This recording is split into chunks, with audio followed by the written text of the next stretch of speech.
And for the 99th time, we are saying the same thing. It's that we are welcoming you to our Forefront of Future Frontiers, the medical webinar series. And this is a theme-based webinar series with our intention actually to bring novel practices and scientific innovations and integrate them into practice. And we are in series 15, which deals with trends in medical education. In keeping up with the theme that how do we actually bring about innovations into actual practice, last week we saw a session by the team from AIMS University, Malaysia on modified mini cakes for medical student skill assessment. So that was the topic for last week. And we have another very interesting topic today that is on the research focus in healthcare education. Where are the opportunities and what challenges do we face? And we have with us Dr. Pankaj, who is the professor and head of community medicine at SRMC Chennai. But to introduce the speaker, I'll request Dr. Vishnu Bhatt, and I will request our dean to give the welcome address. Over to you, Dr. Kotur. Yeah, very good afternoon to the resource person today, Dr. Pankaj, and all the esteemed participants, and my colleagues, Professor Mahalakshmi, Professor Dr. Vishnu Bhatt, and other HODs. We are just, 99 is a crucial number. Just now Pankaj was telling, we are going to hit a century next week, next Friday, same time. Same day, same time, next week will be the 100th episode. And he also said that 99 is a very critical number. You have seen many of the accomplished cricketers throwing away their bat at 99.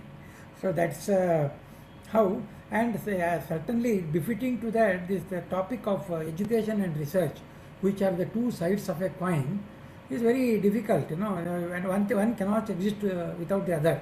There is one thought. One will be complementary to the education, complements to research, research complements to education for the growth of the both.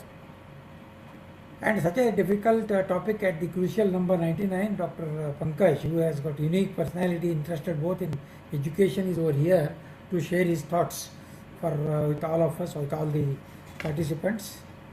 And on behalf of our management, on behalf of our chancellor, on behalf of our staff and students, AVMC in university, I extend a very warm welcome to Dr. Pankaj for this prestigious FFF platform, which of course has brought AVMC in the international map of education or research. And of course, me being little inclined towards education, also a couple of thoughts on this occasion, which are quite appropriate to break the ice. And I already made a statement that this education and research are the two sides of a coin. And now, we are in the, we can say, evidence-based era. We are in the era of reformations. Our regulating council has been rolling out game-changing reforms here for the benefit of all the stakeholders. We are amidst the competency-based curriculum. And even though the curriculum and the community health were linked early, almost a century back, because we dig out, you find that both have been linked with each other, curriculum and the community health. But one thing is, the contribution by the Indian contribution is very modest as regards this education, healthcare research is concerned. That we have to accept. And amongst the many measures the government has taken to address this issue of offering the quality health care to the Indian community, various medical colleges have been opened. Even though we have enhanced the capacity of producing the number of doctors, we have not built the capacity of producing the doctors who can conduct a research. This is a very important point we have to keep in mind. So this is and we just try to realize why research has not been taking in the medical fraternity, our medical doctors, medical teachers. One is of course lack of awareness, lack of motivation, and lack of skill, and preoccupation in the practice, etc., which will bring some revenues. So unless you taste the research revenue, one will not appreciate that. Research also has a lot of. I remember a lot of fund allocated by the government collapsed, elapsed without being utilized to it. So this is the situation where we are at this point of time. Uh, Dr. Pankaj Shah will be addressing the critical issues which can help our doctors to think at least as what is their contribution for this medical education research. Overall, when you improve the education, then ultimately the product comes out well. Product will give a research. It will give the modalities for the improvement of the patient care, and overall, indices of healthcare across the country will go up and all. These are all chain factors, and we are all a party of it, and we are in the right time here when CBME is going on. And in the same pace, if the research also goes on and our doctors get involved in that, then it will be a wonderful combination. And these are some of the thoughts. Those are randomly coming to my mind, and I'm sure Dr. Pankaj will carry these thoughts further, even though it might be partly in his, because I don't know what he is speaking in his lecture. Then with this, I once again welcome Dr. Pankaj and all the participants for this prestigious FFF platform. Thank you, Professor Mahalakshmi. Thank you, sir. Thank you, sir. Over to Dr. Vishnu Bhatt, sir. Good afternoon to everybody. It is my pleasure and honor to introduce Dr. Pankaj Badamil Shah, who is a professor and head of the Department of Community Medicine at SRMC, Chennai. He is also a medical education nodal center recognized by the National Medical Council. He has, as Dean rightly said, research and education, they are two sides of the same coin, and he has looked at both sides of the coin, or in other words, he is an expert both in research as well as medical education. He is the convener of VMC Advanced course. He is a Kramer Fellow. He is also member in the SRMC Nodal Center. He has been invited as a guest speaker in various countries like Japan, South Korea, on medical education topics and research activities. So he's a well-known medical educator.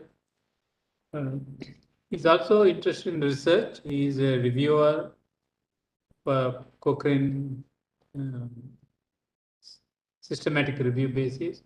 He's also collaborated with various research projects from ICMR, World Bank, WHO, and Cochrane collaboration. He is a coordinator for research methodology workshops and also research ethics education program. He is a member secretary for IEC at SRMC. He has published several papers in national and international journals, and he received several awards. And you can hear him in many of these conferences and meetings related to medical education as well as research activities. So it is a pleasure to listen to Dr. Shah. Again, we have listened to him once earlier on a different occasion, and I'm sure that he will enlighten us on the topic. And being a 99th program today, it is a very important day for us. As Dean said, we'll be hitting century next week. So thank you, Dr. Mahalakshmi, for allowing me to introduce Dr. Shah. Thank you, sir. Before we hand over to Dr. Pankaj, we'd like to remind the audience that this meeting is being live streamed on YouTube, as well as it is being recorded for posterior academic use. I request all participants to keep themselves muted so that the audio quality is good for everyone. Over to you, Dr. Pankaj. The stage is yours. The screen is visible, sir. You are good to go. Sir, You're muted. Yeah, just to keep the bandwidth better for all the audience, I'll just switch off my camera and then I'll again make it on. To tell you very honestly, only I am speaking behind the camera and there is no dummy person once the camera is switched off. Okay, thank you. Thank you for invitation and thank you for the nice introduction by Dean Research Sir, Dean Sir and Mahalakshmi Madam. As I was telling, in a cricket match, getting 99 is very difficult and getting 99 to century is almost very difficult, and everybody's heartbeat gets increased and so many things happen. But probably here in this case, in AVMC scenario is slightly different. Getting a 99 really became a very easy, and I'm sure that next Friday 99 to 100 and beyond 100, I hope it goes to double century and triple century to go on forever. With those best wishes, thank you for invitation one more time. This time I thought I will change my mind and have few slides rather than having only one slide, because same style may not work in all the times when we work in the education. The topic which is allotted to me is close to me because it involves my undergraduation, post-graduation, and also my liking in education. As it was told, I did my FAMER fellowship in the first batch of FAMER in India when it was started in 2005 at GSMC KEM under the guidance of Supe sir. And I was very happy that at SRIHER, at Ramchandra, I got very good opportunity under the guidance of our VC sir and so many other authorities who are available to guide me further to lead my passion and combine with so many things in education.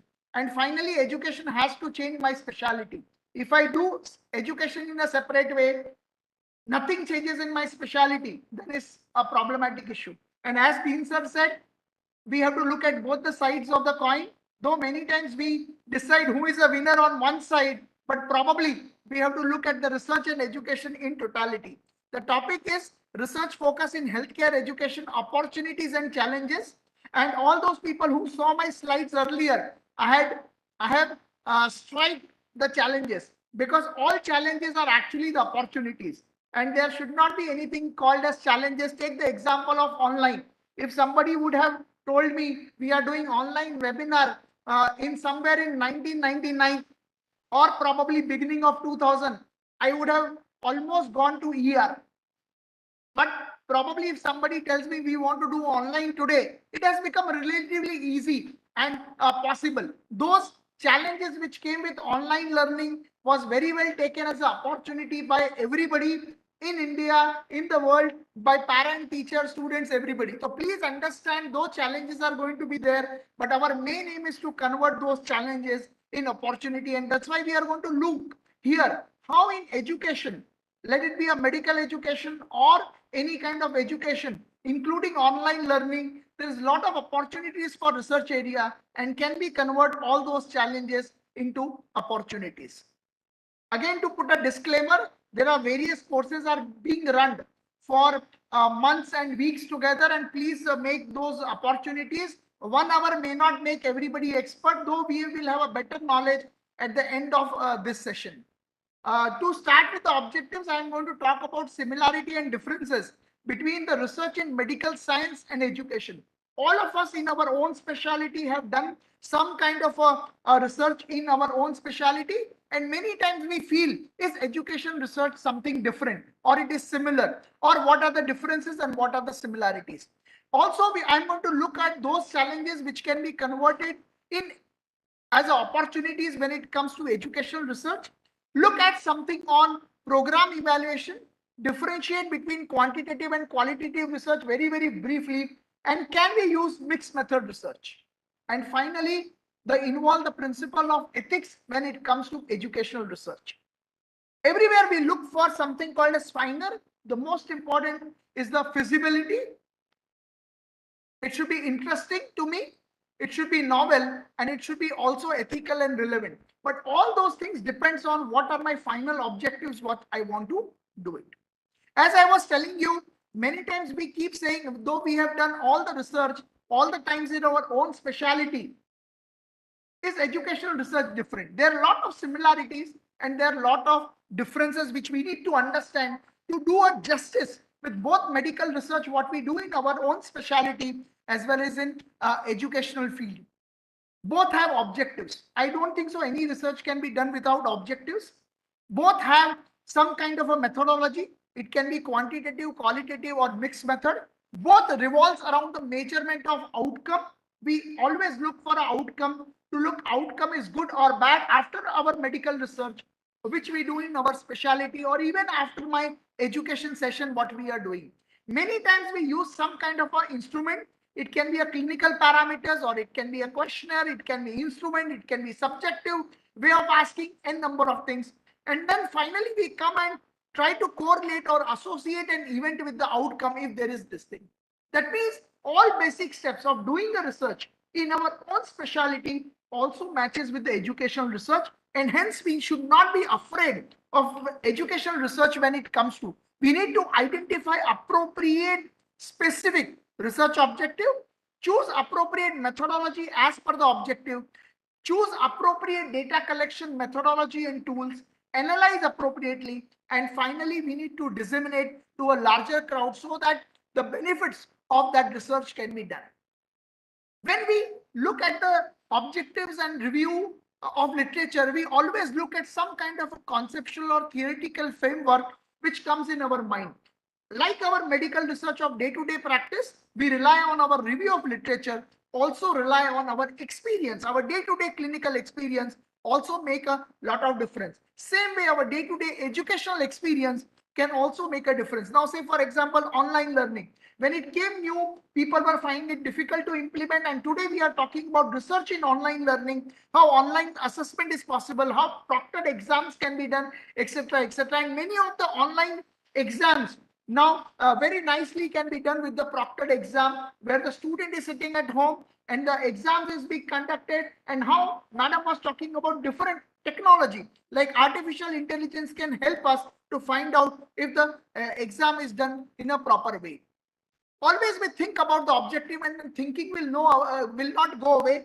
Either we take our own specialty research or education, and we try to relate some concept, and relating those concepts we can come to the objective, and we decide what are the important objectives we will need to look at either in our research or medical research or educational research. We appropriately plan data collection tool and analyze. That means we should not be afraid of educational research when we have a relatively good experience in our doing a research in our own specialty. Now, the most important aspect, we need to understand the peculiarity. I will not use the word differences. I'll use the word peculiarity which are there in the educational or healthcare education research. When we talk about any research in our own specialty, we talk about in vitro studies, then comes to animal research, then we give our ideas, editorials, opinion, case report, case series, case control study, cohort study, RCT, and finally we land up with systematic reviews and meta-analysis. But how much is feasible to do an RCT or the randomized control trial in education? How much is feasible? In my batch of students, I can say, okay, half of the batch will go with the new experiment or of a flipped classroom, and remaining half batch will go with the traditional method. When we are doing a research among postgraduates, the number are less. Are we going to match with that kind of a experimental or RCT with a enough sample size? This is one of the major peculiarity or the challenge or the differences which comes when it comes to healthcare education. Second important things, parents' involvement. Many times we say when we are doing a clinical research, when we are doing a clinical research, we always talk about informed consent. We take an informed consent. But when we take a healthcare education research, how many times the parents are going to agree for that kind of research to be conducted when there is an educational learning environment? Say, for example, I am doing one educational research, another faculty is doing educational research, third faculty is going to do educational research. Then what happens? When so many faculties keep doing educational research, my whole curriculum becomes only research and no education. So we need to be very, very careful when we plan educational research. Our main aim when a student joins a university is the learning. But at the same time, we have to evolve that learning with many innovative ideas. And there is a thin balance which is required between the curriculum as well as the research planning. And if the research is happening throughout the year, probably the parents may not like it because their main agenda will be learning of the student. Third important aspect is how is feasible to conduct this kind of research in our crowded environment, in a crowded curriculum. If you see COVID affected all the curriculum, and so many times the curriculum need to be completed in the shortest possible time, with more emphasis going to the CBME and the skill component, let it be undergraduate or a postgraduate or paramedical skillful courses. And that's why when we have so much of things to be done in a skill-based environment, when the small group has to be done, how much feasibility of doing these kind of education research or RCT. And finally, systematic reviews and meta-analysis to be done is not very, very easy. It is very, very challenging. Thus, we can come to the conclusion that whenever it comes to the education research is not very easy. It is very, very difficult compared to what our day-to-day research is. And that's why that is a major challenge when we want to do it. Second important aspect of challenge, which we need to look at the opportunity, is looking at the good review of literature. Suppose I am from community medicine, I am looking some amount of public health, and I come around some topic. I can probably go to PubMed, I can go to the Scopus, I can go to Embase, or I can go to the Google Scholar or Google Simple Search, the textbook. There are so many things which are available for me to come to a conclusion with a good amount of review literature. But being medical education is a varied topic and is being practiced in the various specialities. Getting a good quality review of literature is again very, very challenging, which we need to convert into opportunity. Say, for example, OSCE. I am interested in OSCE in community medicine. Somebody is interested in OSCE in anatomy. Somebody is interested in OSCE in anatomy, or OSCE in biochemistry integration with pediatrics. N number of things can be done. And those will be all published in different kind of their specialty journals or different kind of journals which are education oriented. And hence, getting a specific database to say that that is the only database will contain all the amount of educational research there is again very, very challenging. Many times we look at the students' feedback, we look at the psychological aspect, their response time, how they respond, social science aspect, and many times we have to go for those kind of databases also. And that's why getting a good quality of review of literature is one of the challenging aspects when it comes to healthcare education research compared to the medical research, what we do in our own specialty. Just to talk specific things on review of literature, we need to understand review of literature in a classical English class as a noun, as a verb. Noun means it is a written document which is available in a dissertation or a thesis or a paper published.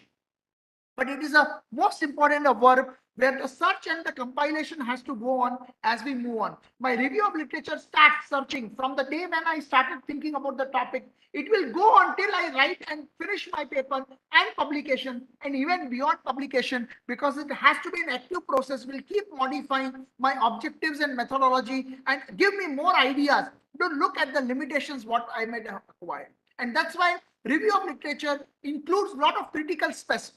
We will not go into detail, but we have to retrieve all the information.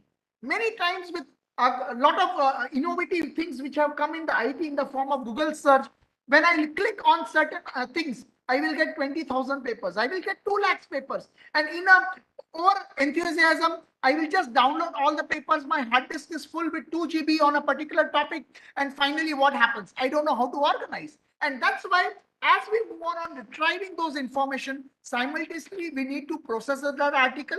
We also need to critically evaluate that article, that what is correct, what is not correct, how can I do better, what are the limitations and what are not limitations.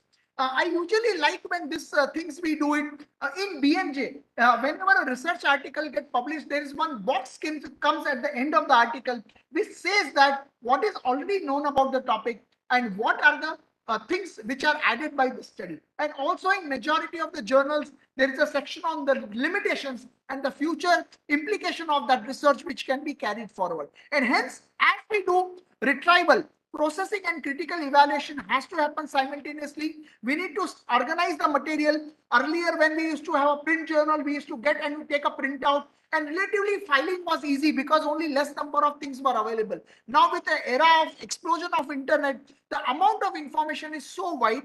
Also, some things are authentic, some things are not authentic, and we need to organize the material nicely. And finally, we need to have our original thinking and writing. That is very, very important.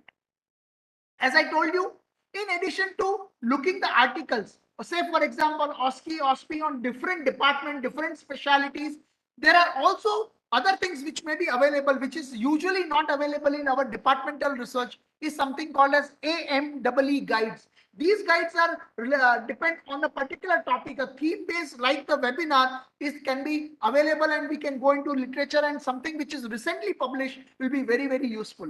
There are few journals which are available highly on the education. Again, they'll be useful.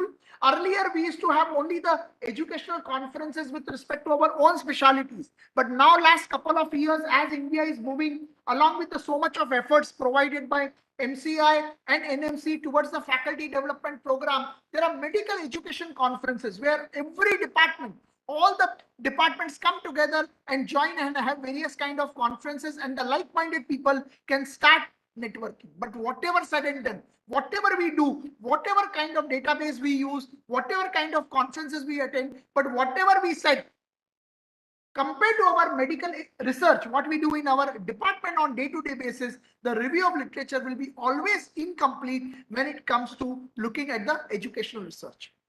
Finally, we have to move our process to the outcome measurement. And outcome measurement in clinical practice in our day-to-day education is slightly different than what we do in educational research. In education, when we do a learning kind of thing, the most important what we want, there should be a change in the behavior of the student. That is what the learning talks about actually. And that's why we use something called as Kirkpatrick levels of evaluation of outcome in healthcare education, which we don't use classically in our day-to-day medical research or the clinical research.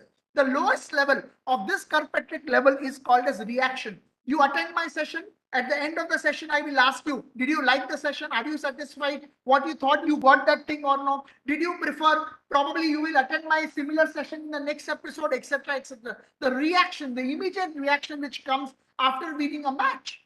Second aspect is a learning. As I said, there is a great difference between teaching and learning. The learning is the most important, where there is a change in the behavior. Is there is any change in the attitude? Is there is a change in the knowledge? And the most important in the era of healthcare profession, where all of us are doctors, and today we are celebrating or observing Happy Doctors Day or Happy Health Professional Day. Skill is the most important aspect, where skill learning has to happen. The change in the behavior as far as the skills are concerned has to happen.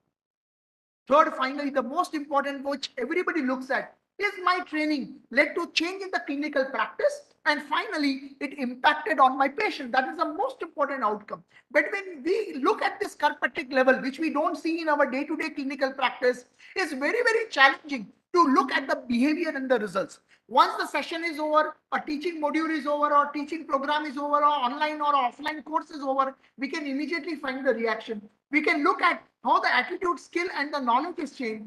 Looking at the practice, probably to some extent it is possible, where we see how the impact on the clinical practice has changed. But looking at the impact of the patient is a very long process and may not be easily accessible compared to our outcome, what we look in our day-to-day clinical practice. Say, for example, we give anti-diabetic drug and we look at the glucose level. We can look at the HbA1c level, which is a short time measurement which we can do, and is a very objective parameter. But such kind of objective parameters are very difficult when we do an healthcare education, where we are looking at the clinical practice change, and impact on patient is very difficult. Hence, whenever we are doing educational research, we need to revolve our outcome around this Kirkpatrick levels, which is very important.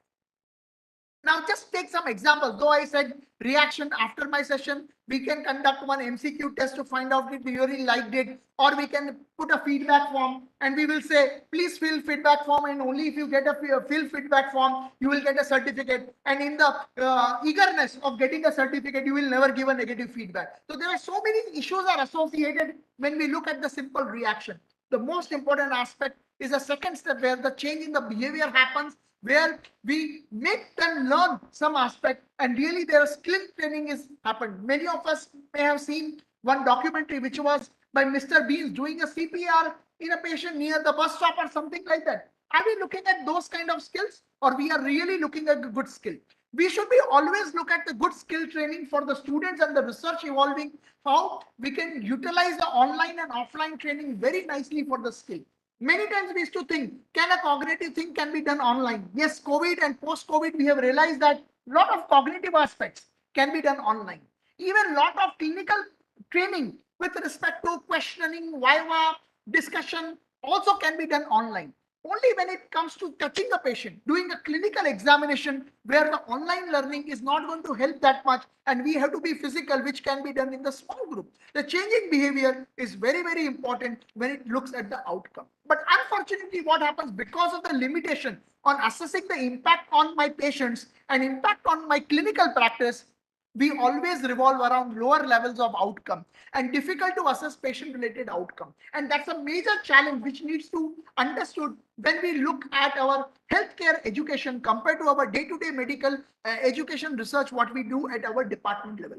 When we look at the learning, one of the important thing which we need to highlight is a de-learning. I always like to use this word unlearning or de-learning, which is classically taught to us by COVID. Take the example of COVID. We learned so many things, especially the management of COVID. And we had to de-learn so many things. Hydroxychloroquine came as one of the important learning aspects. Probably in the beginning, we may have taught our student, but we have to teach our student that please de-learn. Now today, hydroxychloroquine has no role in the COVID management. So many drugs came into picture and so many drugs were withdrawn as part of the clinical practice guidelines. So when we are doing the learning exercise, the learning and de-learning both have to happen in the equal fast speed, and many times the de-learning or unlearning has to happen even in the faster speed. And all those things will lead to changes in the behavior of a student, behavior of the clinician, behavior of the practice change, and finally impact on the patient. And that's why it's very, very difficult. Suppose today there is one of the famous surgeon or a famous physician or famous intensivist or famous public health expert or famous anatomist. Only because that student learned in my session and listened to my 1 hour class, can I claim that the change on his behavior in a long run because of me? It's very difficult to assess those kind of long-term behaviors when it comes to Kirkpatrick level. And that's why many times our aim and agenda, whenever we do healthcare educational research, unfortunately revolves around long term. Hence, we have to look at the opportunity where we can go into a long term impact on the public health policy, impact on the clinical practice, and impact on the patient care, which is very, very important we need to look for.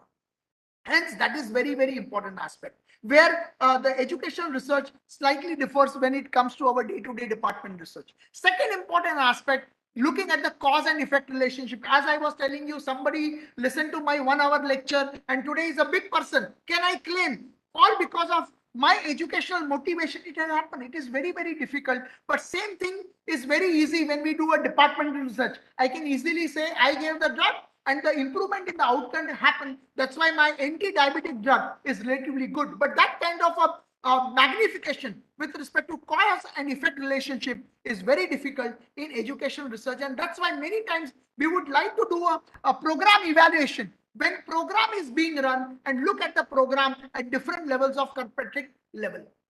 As I told you, challenges have to be taken cautiously and needs to be converted into a so-called opportunities. And we need to understand education research is a complex process. It's not very easy process as we probably do in a drug trial or something similar to that. There are differences in practice. How I teach a class may be different than somebody else's class. I tell you in my own session. Earlier, I used to take 1 slide or 2 slide session. Today, I have had more slides. Every class can be different. Every school can be different. Every country can be different. And there are beyond factors which are beyond curriculum. There is no standard delivery mechanism. Now we talk about so many innovative things in CBME, integrated learning. We talk about so-called self-directed learning. There is no standard protocol on how the self-directed learning has to be done. And everybody has learned different way. In pre-COVID time, we can take the example how to withdraw money from ATM, how to do a railway booking, etc., etc., etc. All many things we learned, how to send a SMS, how to use a WhatsApp message. And now in the post-COVID area, so many things we have learned on SDL, and there is no standard delivery mechanism, and that's why it's very, very challenging. How satisfied are the participant after this session? This kind of issues we ask, and many times the local issues plays a larger role than a generalizable issues, and hence generalizing these findings that after each online webinar, the participants will feel satisfied may not be the correct sense because there are different ways of students and there is a different ways of doing online training. And now with the breakout rooms, even online learning can be done in a different way. And that's why we have to look at the program, how it is implemented, how are the students are taking the session, how the number of teachers are there. So many logistic aspect takes also comes into picture. And that's why our challenges have to be overcome by our proper planning. Though we do proper planning, everything cannot be successful. I am talking now and suddenly my audio goes off and everybody will come into shock and my audio comes back only after 4 o'clock. The session is over. There are challenges where proper planning may or may not help. Though I can have an internet connection separately, I can have a inverter connection separately and DG set, etc., etc. But proper planning is the most important in the research. We're not going to type of the research design. Many of the people feel that the classical medical research, what we do in our day-to-day practice, may not fit in the educational research. There are educationists who have written on the article how to use the medical education, our day-to-day learning, what we have already done, can be used in the kind of educational research. We can do a quantitative research, we can do a qualitative research, or we can do a mixed method research. In our day-to-day practice, can we have a cross-sectional study? Can we find out? This is a relatively old example, probably in a pre-COVID time, when we can say how the computer use is there. Today, I will like to change how is the online learning method used among the clinical and educational things, and also in different levels of the students. That can be a cross-sectional study. We can also look at the longitudinal and follow-up study in our educational environment, where we see when the first year joins. What happens when they start to going to the clinical practice? What happens when they go to the field areas? What happens during their second year? What happens during third year? What happens during their fourth year? And finally, what happens on a particular theme in their internship? And if those students join the post-graduation in the same institution, how the attitude, beliefs, and all kind of things changes can be also done in the form of a longitudinal and follow-up studies. Though easily said, it is very, very difficult to. Can we do some kind of association study? Now, here my worry comes when these kind of association studies are done. Being in a different mindset, many times we see, we read, we go to the conferences, we look at the publication. The studies are done, say for example, PPL versus traditional teaching, which is good teaching. Now, somehow I differ here many times when these kind of studies are being done, and I'm very critical and cautious about that. This is a common sense. According to me, if I look at problem-based learning, according to my common sense, has to be better than a traditional teaching. Because unfortunately, our traditional teaching is largely lecture-based in a very big classroom where large number of students are done. We do not give so much of kind of interactive scenario. We do not give so much of case-based scenario. But in problem-based learning, the technology itself is different. The methodology itself is different. And that's why this kind of common sense kind of studies really worries me when it is being done in the educational environment. We collect a lot of feedbacks from the student, because our administrative role when we are designing the curriculum and we want to look at that curriculum. Can those retrospective data collection forms, the feedback and the all kind of opinions we have taken can also be part of our day-to-day research when it comes to health education and educational research.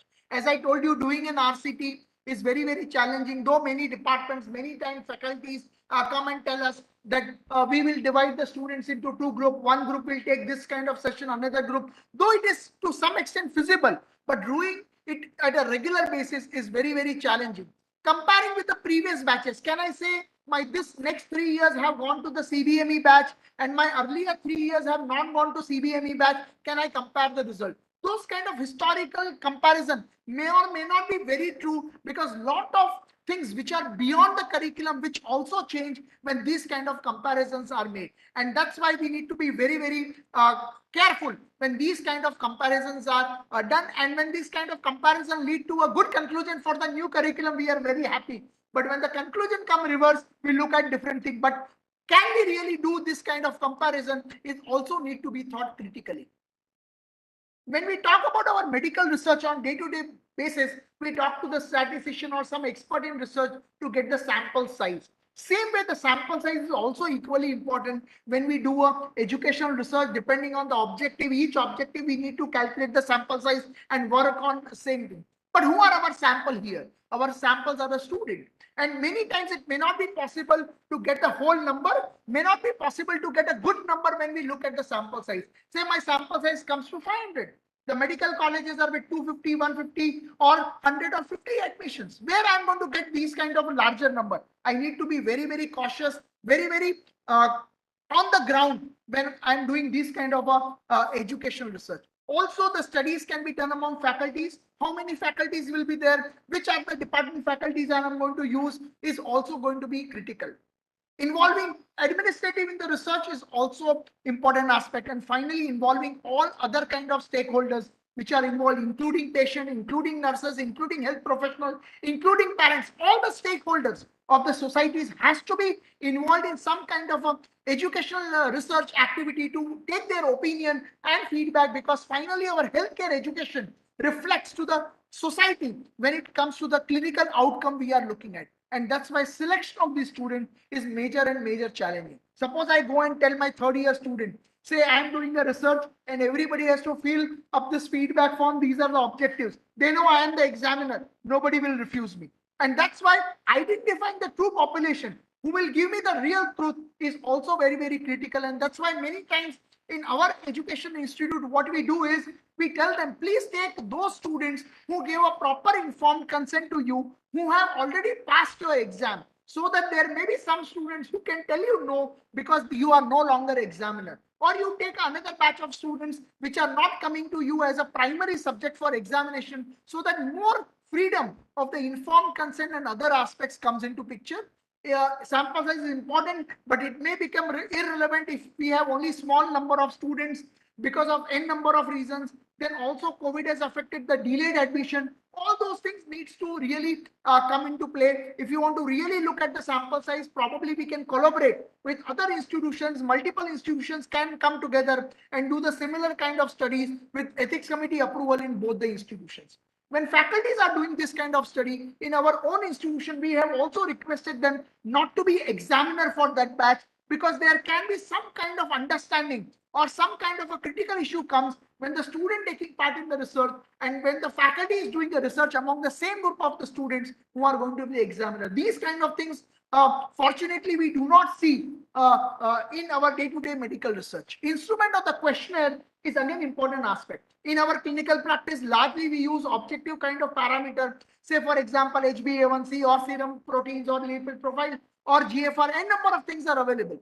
But unfortunately, in educational research, when we are looking at the Kirkpatrick level, many of our instrument, the questionnaires may not be in the yes, no or objective parameters. They'll be in the Likert form. If I say, did you like my session? You will say all the times, sometime, never, or always never. That kind of Likert scale. Or we say strongly agree, neutral, disagree, and strongly disagree. Interpretation and using of this Likert scale also relatively challenging when it comes to the analysis. And validation of these kind of questionnaire is also challenging compared to what we do, objective level of our clinical research, what we do.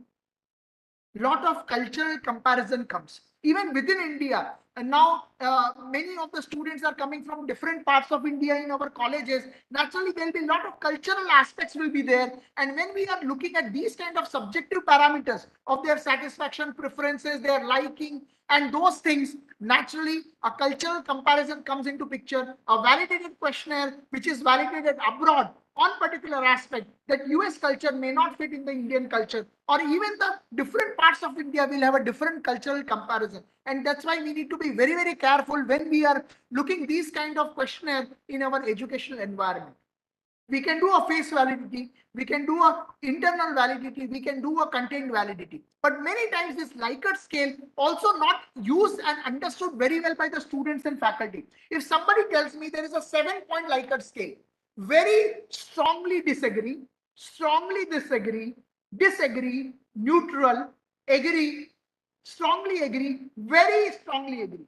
Now, when it became a 7-point Likert scale, what is the thin difference between the strongly and agree? Those kind of challenging comes, and you know how students and many times even our own fraternity feel the feedback form. They just tick it without reading, without giving so much of concentration to feedback form. If suppose a feedback form is released here after our session and it to be submitted, within 1 minute, a feedback form will be filled up. That means the people have to give a stress to that feedback.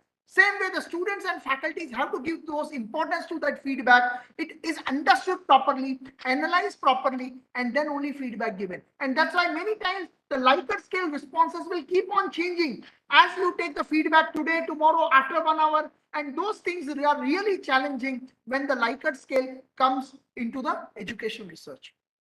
We can do a self-administered questionnaire where we call our students, you all sit in the classroom and give your opinion on that. But here what happens? The student will copy each other. And that's why we need to have that kind of setup, something similar to exam where they will not talk to each other and write. So all these things probably do not we face in our day-to-day clinical practice. And finally, Kirkpatrick levels is the way of measuring outcome in healthcare education. Same way we can do a qualitative study also. Say, for example, we want to really assess how online learning has changed the mechanism of learning. Say all the participants who are here, I want to do this session. After this session, I will put a questionnaire saying that I want to do this study, and I look for the informed consent for the people who want to take part in FGD or an in-depth interview where I want to find out the personal behavior, the intrinsic subjective behavior which led to online learning or non-online learning. Recently, I had attended one a session which was done by a group of people, and there were many parents from 10th and 12th standard board exam. They were telling, I think probably we have done too much online. 10th and 12th board exam is very, very critical. Why can't we convert into a physical kind of teaching where the students will learn their competition and other things? So there are so many subjective things. So many students may like online learning because student is never caught by a student, but if by a teacher. But if suppose we are sitting in a class, student will have always fear. If the teacher calls me and asks some questions, what happens? So there are n number of things which are liked by the student, which are not liked by the student. And those kind of phenomena, if we are to really understand, we can do a so-called qualitative study. There are different concepts of qualitative studies, and probably a detailed training on the grounded theory and other things can be done. Now, again, the sample size will become a very, very challenging issue in a so-called qualitative study. But the principle of the qualitative study here holds true. My objective of a qualitative study is to look at the subjective phenomena. I need those kind of students who are going to tell me more about their subjective feelings on online, either in a good way or bad way. Here, randomization or simple random sample may not serve the purpose because our aim is to look at the qualitative. People who are not speaking at all, why they are not learning online learning has to be taken separately. And that's why in case of qualitative, we don't have to take as a classroom or the all the students have to be taken, or we have to do something like a simple random sampling. We have to pick up those students who are very good speaking on those aspects, the people who are silent or in between, the mix and match of the students, which is going to be a purposive sampling. We are going to pick up those people and we'll not go for some kind of a random sampling, which ideally we do. In qualitative research, we don't go for a fixed sample size, and the phenomena of saturation comes into picture where we keep doing FGD or in-depth interview till the time we get the same information and we feel now the sample is done enough and we have all kind of richness of information. We need to prepare FGD and in-depth guide, which are classically being done by sociologists. And as a clinician, as a doctor, we may not have that much of experience on running FGD or in-depth interview, and that's why we need more kind of experience. Just by using a questionnaire and giving that questionnaire to somebody, do you like, may not be the right way of doing a qualitative research when it comes to healthcare education. Again, in qualitative terms, using a Kirkpatrick levels, we need to have field notes, diaries, translations, what they are talking about, the audio video recording, etc. And main improvement what we can do with the help of qualitative is include the quality of our study is going to be improved. When different ways you can mix and match the qualitative and quantitative studies, and they are going to be complementary to each other. Say, for example, I want to find out how many people really like online learning.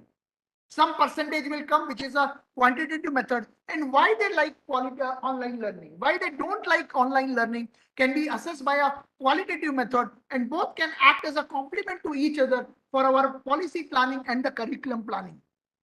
If you see, many times post-COVID, we have realized a lot of things can be done online, a lot of things can be done in the self-directed mode, and student can give more and more time, and teachers can give more and more time on a skill-based learning, probably which was not there earlier. Earlier, we used to think that each and every lecture has to be taught and each and every lecture has to be attended by the student, and there was a large amount of time was being spent on the lecture. So today, with CBME coming into picture and also our experience in online, so many things can be converted into online mode as well as the self-directed learning mode. Errors and limitations are always going to be there, whatever study you do, and please try to minimize those errors because it's impossible to remove all kind of errors. And the final, the first more important, in all our medical research, what we do in our day-to-day department, we look at the ethics committee, we go to the ethics committee, we take their approval, and then we start study. We take the informed consent of the patient. Many times in Indian scenario, the family members also take part in our clinical practice to give research-related informed consent. Same thing happens when it comes to our educational research. Informed consent and ethics committee approval is the most important priority, and we have to give importance as we do in our medical research. Any educational based research also need ethics committee approval. Due care has to be maintained for privacy and confidentiality. What students are reporting, even collecting the feedback form in an anonymous way, or the audio or video recording of a qualitative feedback which is given by the student, have to have their privacy and confidentiality. Waiver of informed consent is only possible when the feedbacks are taken as part of our administrative component of curriculum. And say, for example, my CBME curriculum has run for 3 years. We have collected a lot of feedback. Can we look at those feedback and try to analyze how what are the good aspects and where we need to look at the improvement? There only waiver of informed consent can be given. Otherwise, all kind of prospective studies have to have a informed consent from the student. And many of the students, when they join at the first year, they are less than 18 years. In addition to informed consent or assent from the student, we also have to have an informed consent from the parents when they are less than 18 years. Approval from our authorities, the HOD, Dean of the Medical College, as well as our curriculum committee and MU coordinator, MU, also very, very important. As I told you, when there is an association between the faculty and student with respect to some kind of educational research, there can be some kind of a hidden component which is unintentionally involved between the faculty and student. And many times students may not like to say the no to the faculty who may be the examiner. And that's why we tell our faculties in our organization that please be avoiding this examinership and inform the controller of examination, your office, that this kind of particular research is done by you for this batch of the particular student, so that the COE can take necessary precaution when the appointment of examiner happens. Same way, we also inform the faculty as far as possible if the same research or the educational research what you are trying to do can be done where you are not the examiner or the batch you have passed. Say, for example, I am doing some study which can be done in a first year student, second year and third year, as well as final year. I'll be advised to me by ethics committee that please do in final year because it is possible and they have passed the examination chip from you and they'll be have a proper informed consent. We need to understand students are also very kind of a delicate stakeholder of the community when the studies are being done. Studies among faculties also, we need to be careful. As a HOD, if I run a feedback form about say our department teaching to all my faculties, there is a indirect pressure even to my faculties to say yes because the HOD is doing the study. So all kind of issues may come up when we are doing a research in our healthcare education, which classically do not come in our day-to-day practice. So we need to understand the educational research has its own importance. Our day-to-day clinical practice has own importance. Both have their challenges and opportunities. Can we make those challenges into the opportunity? Try to understand the similarities where largely thinking of clinical research as well as the educational research goes on together. But at the same time, we need to understand differences where the ethics committee approval looks at the different way. The informed consent becomes very, very important. Part of the examinership is very, very important. The Kirkpatrick level of evaluation is very, very important. Looking at the sample size differently is very, very important. Looking at the analysis of the Likert scale is in different way, and looking at the long-term impact on our patients and the practice is the most important, which we need to look, where the slight amount of differences between the healthcare education and our day-to-day research comes. Most important is the pilot study. How pilot study is going to be done in our so-called educational environment is again very, very challenging. Many times people wrongly think it is a small sample size. I want to do a study among 250 students. I will take only 5 students and done a pilot study. That's not a true pilot study. Basically, we are looking at the feasibility study where the feasibility can be assessed. When we look at the educational literature, the educationists have a different way of classifying, and that is one of the things which you need to understand and also use this terminology whenever possible.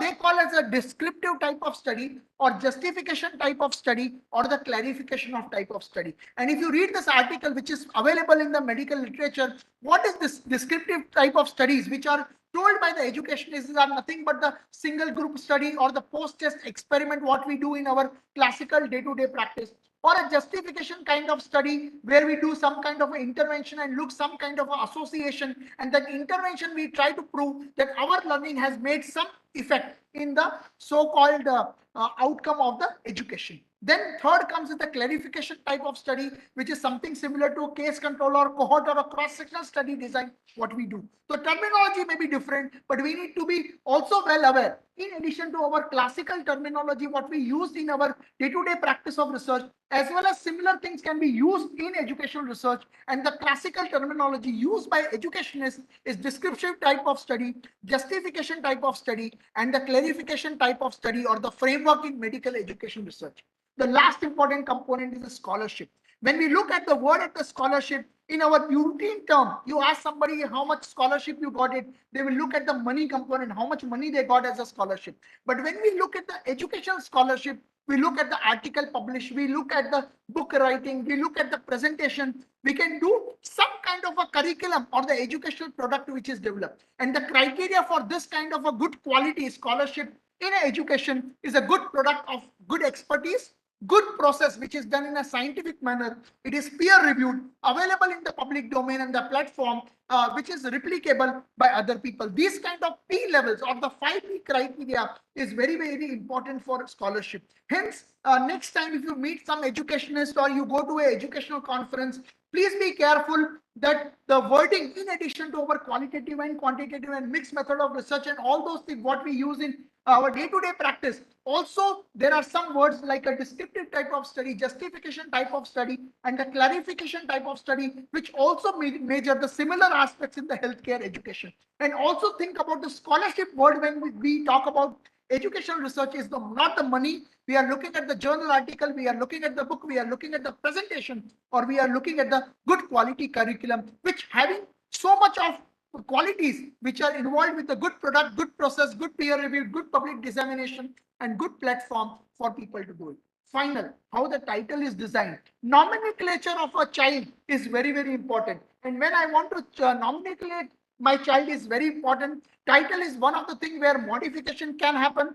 Modification happens in our day-to-day research as well as the modification happens in educational research. Please understand the title is the most important. There is no second chance for the first impression. Naming my child is very, very important because it's going to be attached with my child throughout the life unless the child decides to change the name. And that's why bringing that title aspect, either it's the healthcare education or a medical research, looking at the impact on the public health, impact on the practice, impact on the patients, which is very, very important, which has to be brought about when we look about the educational research as well as the medical research. Thank you very much for the patient hearing as well as for this invitation for speaking. And I try to bring the issue. Sorry, I tried to bring this issue where both educational research and healthcare research can be taken as together as a collective entity rather than looking at as a separate activity, and our mind starts working in two different directions. Because I have seen people in the faculty who come to tell me, this is what I am doing for my promotion, this is my department, I am from the Dept department and I want to do research. And the same faculty then comes with the educational setup research. They think in a different direction. We don't have to think in a different direction. We have to think in a collective mind, but only understand what are the peculiarities in each kind of research so that we go to the right track with finally either is our departmental research or healthcare education. We are only looking at impact on our patients, and impact on patients is very, very important. Today, I am relatively young. I'm going to grow. Some of you have already grown. When I go to my student, I should be confident enough that my student can treat me well. And that's why the training research in healthcare education is very, very important. Thank you very much. Thank you all of you for patient hearing. Thank you very much, sir, for taking us through the finer aspects of research in education. And you took us almost through all the qualitative research formats and quantitative research formats and told us how to look for outcomes in educational research. I have one question. When we talked about before and after studies, after curriculum change for different batches of students or educational outcomes. In educational parlance, the implementation dip, whenever we bring about a curriculum change or any change, there is going to be some disruption and there is a fall in performance, which is an accepted phenomenon. Even though we think that everything is rosy, when we change curriculum, it's going to go up. But in fact, it goes down before it goes start picking up again. So how do we actually account for this in educational studies, this implementation dip, or how do we avoid this?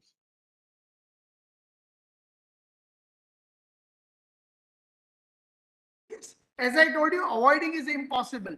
Any curricular change, as we said in classically, if a randomized control trial possible is the best thing. But I don't think so. That kind of possibility is there where one batch of my student goes for a non-CBME curriculum and another batch goes to CBME curriculum. That is not possible. And that's why it's not only one factor. We have to look at the multiple factors which give. Say, for example, you start with the lowest level at the satisfaction level. Though the students have not seen the previous level, hopefully they will be more satisfied. But at the same time, you can ask the previous batch's student. Say, for example, the new batch was taught like this, where they had a special session on clinical skill. They had a special session on integrated curriculum, probably which was not there. Do you think that would have made a change? So there are n number of ways you can find out and try to collaborate. And that's why the qualitative study comes into picture, where you ask their feedback, the subjective phenomena. Somebody will say, see, I'm coming to the college, 8 to 9, I'm attending a theory class, 9 to 12, I go. Then what I do, 12 to 1 lunch, 1 to 2 a theory class, 2 to 3 theory class. Is I'm going to be a theorist or I'm going to be a clinical doctor? And what happens in 9 to 12 class? By the time I reach to the patient, it's become 9:30. By the time the patient becomes cooperative, it's 10 o'clock. By the time I start taking history taking, it becomes 10:30. By the time I do the clinical examination, it's 12 o'clock. Where is actual clinical level? So can we do some kind of a mechanism? If that kind of feedback comes, naturally there is an inner way you can change it. The way what I change in my institution may not reflect to your institution. And that's why generalizability on those things are very, very different, because the educational environment is like that. And hence we have to collaborate with so many things. And there's a word in qualitative research, they use word as triangulation. That means don't depend on one factor. When the things are critical, when the things are not very, very objective, naturally we need to look at the collaborative. One group of people say, compare with the historical people, earlier my pass percentage was 80%. Now the pass percentage has become 94%. Is my pass percentage changed because of curriculum? Yes, it has changed, but it also have a lot of other things into picture. Our earlier student probably had less MCQ. Now our student has more MCQ. Our students are more MCQ oriented, and number of things may change. And that's why we need to really be cautious when we are comparing even with the previous batches. Not a single objective parameter. Multiple things have to come together and then collaborate and discuss and thrash out to say that finally my new curriculum is good. But whatever said and done, we are impatient. Why we are impatient? We are implementing curriculum today and tomorrow my evaluation starts. Or rather, my evaluation starts before the curriculum is implemented and understood by the faculty and the students. So many of them will say, we don't know really new curriculum is implemented, and everybody gets a shock and heart attack, and lot of last minute changes comes into the timetable and so many things. So really we have to give enough patient time for a curriculum to get into action, at least 5 years or 10 years down the line, and also looking at the impact on my practice, impact on my behavior, and impact on so-called patient treatment. Naturally will take a longer time. Probably by that time we'll again change a new curriculum. Thank you very much, sir. That's why I think most of educational studies go level 1, level 2 of Kirkpatrick's, and even measuring level 3 behavioral changes is quite difficult, and assessing the impact. I'm sure Dr. Kotur has got a question about impact of curriculum change, but yeah, I was just looking at Harden's article, ASCII, he has introduced, and the article was published in 1969. Till now, actually, there has been no study on the impact of ASCII on the clinical. We have studied the impact on education, but impact of ASCII on changing the practice behaviors of doctors has not been studied at all. So that becomes an issue. So if we can't read level 4 only, where will we talk about return of investment level 5? So that is another thing. And you also brought about a very nice point, generalizability of all these findings, how to bring about. We'll ask Dr. Kotur if he has got a question, sir, to Dr. Pankaj. One thing is I must compliment Dr. Pankaj for raising various issues related to this educational research or a qualitative research. And it is not a question, one or two thoughts I can think. See, whether it is a qualitative research or a quantitative research, it has to be translated. Sorry, Okay. sir, there was some internet connection issue. Can you please repeat, sir? Sorry, sir. Yeah, whether I complimented you for your raising wonderful issues related to this qualitative research and educational research, which is the need of the hour. And my thinking is, even doing research that is done, that has to be translated into practice. Okay, and appraising a qualitative research and translating it into a practice is a little different, and many of our teachers, see, we read many articles, experimental research or quantitative research, wherein we translate into practice and implement that. But whereas this educational research is concerned, appraisal will have various perspectives, various things, and our teacher should have develop the critical appraisal skill of a educational research. There is one thought. And second thing is, the recently, Pankaj must be aware, the recent book published by Dr. Arcoli and the team, that in that one, so various issues have been raised about this educational research and the problems coming like that. And one of them, wherein I had an opportunity to contact on contribute was an action research. So now, if you say, this is evidence-based era, is there evidence for a competency-based curriculum? Are there studies quoting that the product coming out of competency-based curriculum is better than the non-competitive or traditional curriculum which we all learned? Then the answer is a definite no. We don't have it is based on the expertise of the educationists, international educationists, number one. It is based on the assumptions of the educationists. The product will, but if you ask me, no study is being available which have studied two groups of the students, studied this and that. And it is a very wide-based, well thought over, involving the opinions of various known educationists. That is fine. We respect that. So now what we can do is, we the preachers or the teachers of this competency-based medical education, why cannot we think of doing action research or one own thing what we have been doing? I am teaching competency-based research, competency-based education, competency-based curriculum. And why not me find out the difficulty, challenge faced by myself and try to suggest a solution for that. That's what, simple term I was trying to advocate this action research. If all the teachers in all our medical colleges who are now a party for the competency-based curriculum start introspecting and try to identify what are the problems they are facing, how we are solving it ourselves, do some self-reflection on that, then wonderful thing will come out. Automatically the evidence for the non-evidence-based competency-based curriculum will arrive in not long, in a couple of years it will come. This one thought, I am sharing with Pankaj, with you and the other participants. It was anyway good. At least you are given a lot of food for thought for all of us. And one question was raised: who will do the action research on competency-based medical education? The one who is practicing competency-based, who is preaching. If we don't do, who else will do? And educational research is done by two streams. One is medical doctors. There is another stream of educationists who are not doctors. See, there has been a line of difference, distinct line of difference between the perception of a medical teacher and the non-medical person involved in medical education research.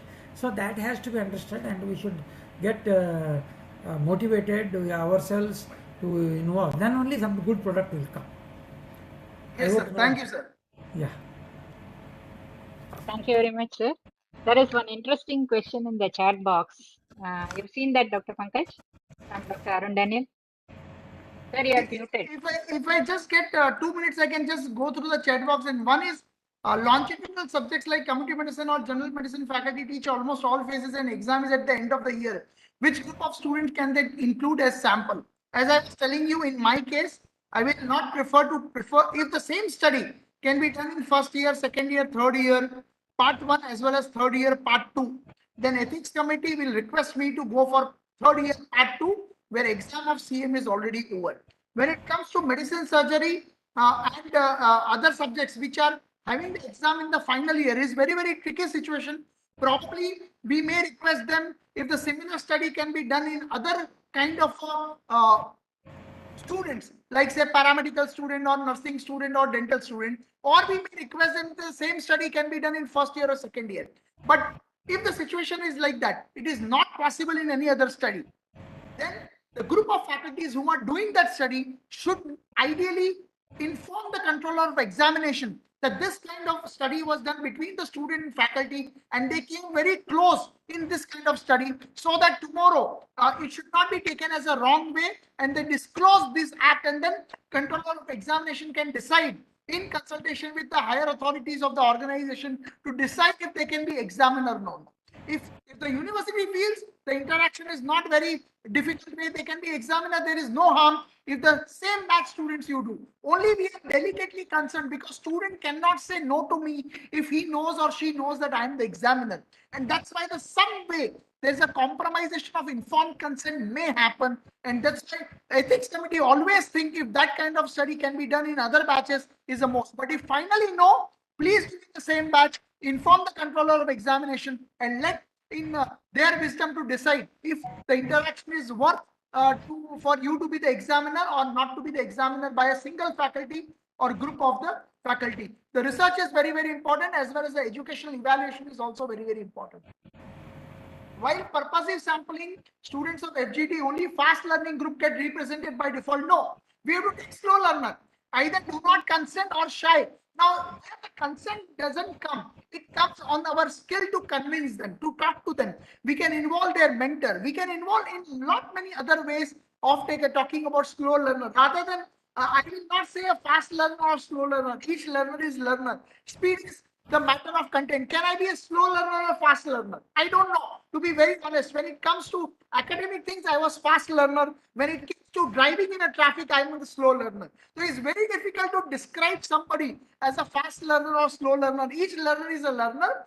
We need to find out from all kind of people, so that when we are doing a qualitative FGD, we should be 100% sure that all amount of information what is required for that particular thing is obtained, and we are able to do the justice to obtain all the research findings which are required as part of the result which we have taken into the objectives. Mahalakshmi madam. Yeah, I got it, sir. Thank you very much. All the groups have to be involved, not a particular. There may not be initial coming together, but we have to motivate them and come to it. Commonly happens in our many of the still has to be random allocation. It cannot still be focused picking up, cherry picking, as you already pointed out. Like say for example, I am taking a feedback today. Say for example, after this session, and you put a question, say that some people say I did not like the session. To be very honest, okay. What will be the right thing if I can identify those people and ask them, please tell me what you did not like, so that our next program can be better. And one of the things, if you see in this my PowerPoint, there were so many spelling errors were there. Those spelling errors were intentional. So that at the end of the time, when I do the session, I purposely do this kind of spelling error so that I can ask my audience, you tell me what were the spellings which are wrong, to find out how much their attention was there on the content. Because what happens many times, we get a feedback from our students who have never attended my class. Say, for example, at the end of the year, I am taking a feedback from the student. How was the training done by so many people in community medicine? There will be few students who will be giving a nasty comment, but they have never attended. So we have to always look at the people who have attended and giving the feedback, people who have not attended and giving the feedback. There is a wide variation between, because they have not got any experience of clinical learning or skill-based learning through us. How they are right enough to give the feedback on those sessions, because many times these feedback sessions are given blindly. Say out of 65 people who are attending, some may be really online, some may be only online but not listening, some are just electronically logged in for the certificate. If all of 65 people give a feedback who have not genuinely attended, naturally they are not the right people to give the feedback. But we have our own limitations, and that's why we need to be very careful when these kind of FGT is done at a one-to-one level or a personal level, where these kind of students can be brought into picture. Really, they should be attentive. And that's why if you want to find out really who are attentive, probably you can have one feedback question. Enumerate the spellings which were wrong. If they are able to enumerate the larger number of wrong spellings, then really they were attentive in throughout the session. Thank you, madam. Thank you, sir. I'm seeing Dr. Bhatt is smiling and he has some comments, feedback, I think. Yes, sir. It was an interesting talk. Continuously he was talking for 1 hour. So I wanted to ask him how much time he spends in pranayama, because I don't think he has breathed for 1 hour. Continuously he was talking.